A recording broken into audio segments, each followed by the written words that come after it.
Most people believe that if they get more motivation, their life's gonna magically change, or more willpower, or more hacks. But what they really need is to actually be consistent. You already know what you need to do in your life. You have all the information in the world. Matter of fact, we live in a society today that has more information than ever before, but people are still unsatisfied and not reaching their goals. You've tried the diets, you've joined the gyms, you've promised to yourself, this time is gonna be different, but it's not. 2 weeks in, life happens, your schedule changes, you're stressed out, tired, and even before you realize it, you're back to square one. You start, you stop, you feel guilty, then you repeat. Think about it. How many times have you said to yourself things like, I just need to get my life together. I do good for a while and then something always throws me off. You're either all in or you're completely off the rails. The fact is you're not alone. I talk to dudes and women every single day who are drowning in this exact mindset. Moms who want to be healthy for their kids, but they eat their meals standing at the kitchen counter. People who come home from work exhausted, promising to prep food for tomorrow and then end up door dashing again and again and again.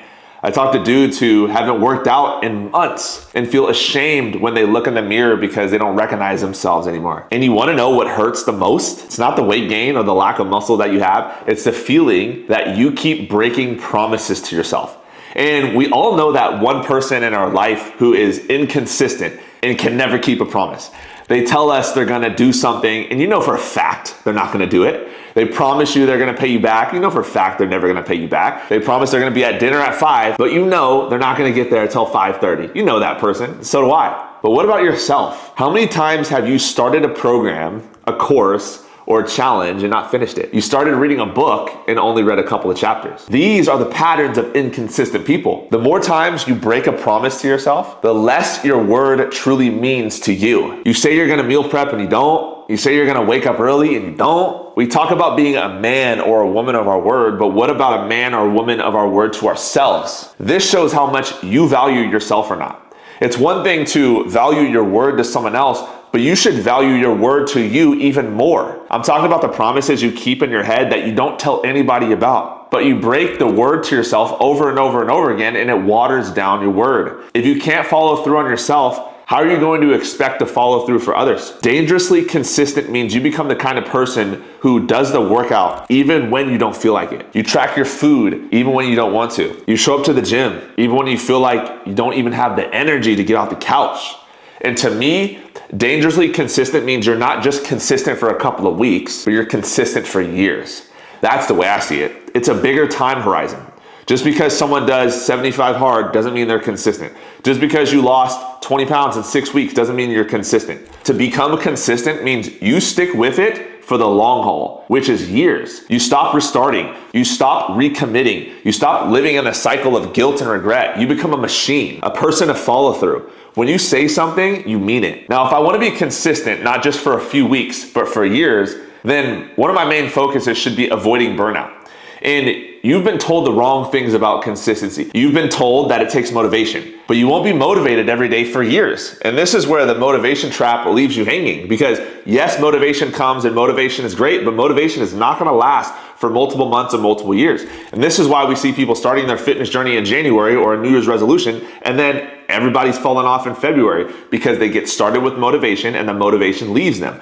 You will have days, you will have weeks where you don't feel like doing anything at all. You've been told to hustle harder. You've been told you just need to want it bad enough. But let me ask you this. Do you not want it bad enough when your kids see you skipping meals or crying in the closet because your clothes don't fit? Do you not want it bad enough when you're canceling date night because you feel uncomfortable in your own skin? Of course you want it bad enough. Wanting it isn't the problem. The problem is you've been trying to build a consistent life on a shaky foundation. Dangerous consistency doesn't come from doing more stuff. It comes from doing differently and working smarter, not harder. It comes from actually understanding that the most powerful form of motivation isn't external, but it's internal. It's in how you see yourself. It's in your own identity. So you have to stop chasing goals and start acting like the person who's already achieved the goals you have set for yourself. Think about it this way. If you are already fit, if you are already strong, if you already made the amount of money you want to make, how would you act in that instance? How would you eat? What food would you eat? Who would you follow on social media? What would you watch on TV? What friends would you have in your life? Think about it.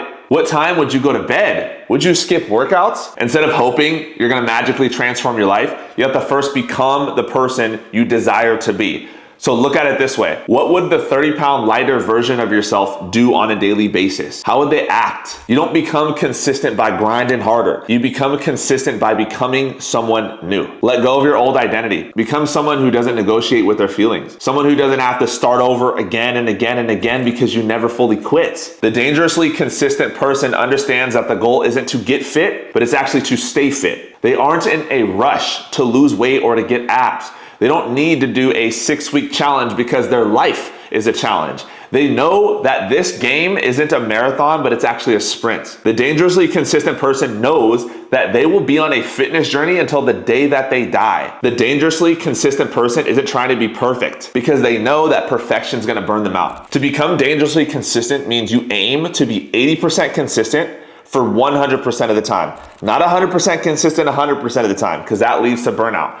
And what 80% consistency over 100% of the time period, all that looks like is that means that I won 24 out of the 30 days of the month. That's it.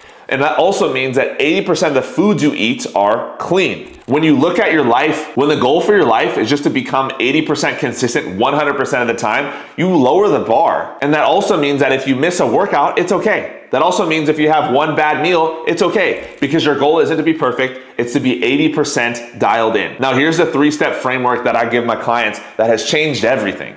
The first step is to create non-negotiable habits. So you want to pick 1 to 2 non-negotiables that you do no matter what. That means you don't check in on yourself about how you're feeling when you set a non-negotiable.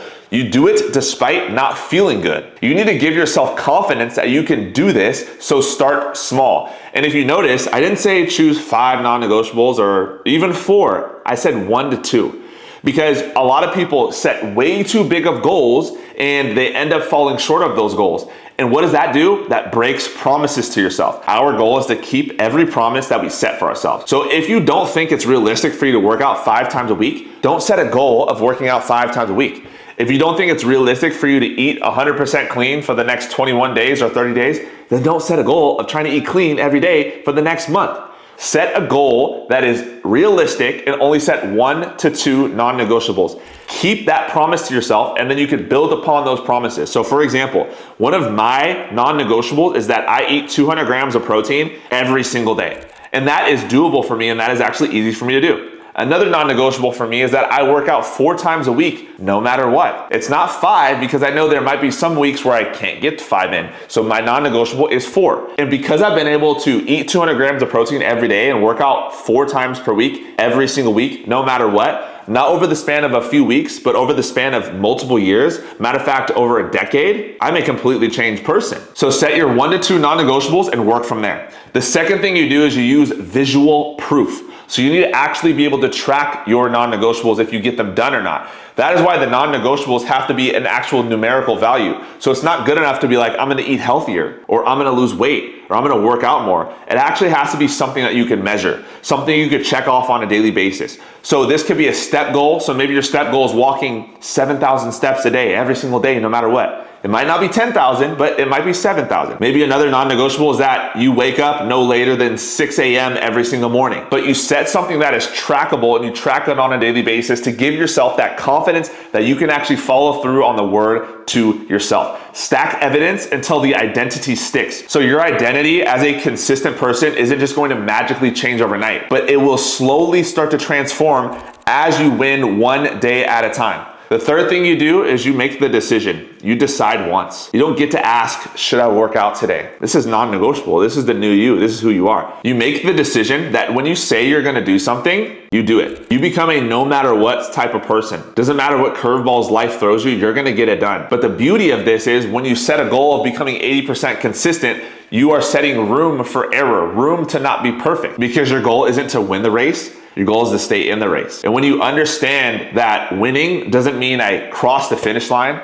but it means that I'm still in the game, you approach things so much differently. My goal is that I continue to stay fit and active for the rest of my life, not that I reach a certain weight. So if you've ever felt like you always quit, you don't have a motivation problem, you have a trust problem. You have a problem trusting you. And the way you rebuild that trust is by showing up even when it's not convenient. That's what makes you dangerous. What makes you dangerous isn't perfection. What makes you dangerous is your ability to be resilient and keep getting up even when you get knocked down. Not perfect, Not shredded, not even extreme, just consistent in a way that most people will never be. Most people fail at things in life not because they're doing it wrong, but because they haven't done it long enough. You don't owe yourself another promise, you owe yourself proof. Self-confidence is built with evidence of your past. You're not going to magically become consistent, you have to prove it to yourself every single day by showing up no matter what.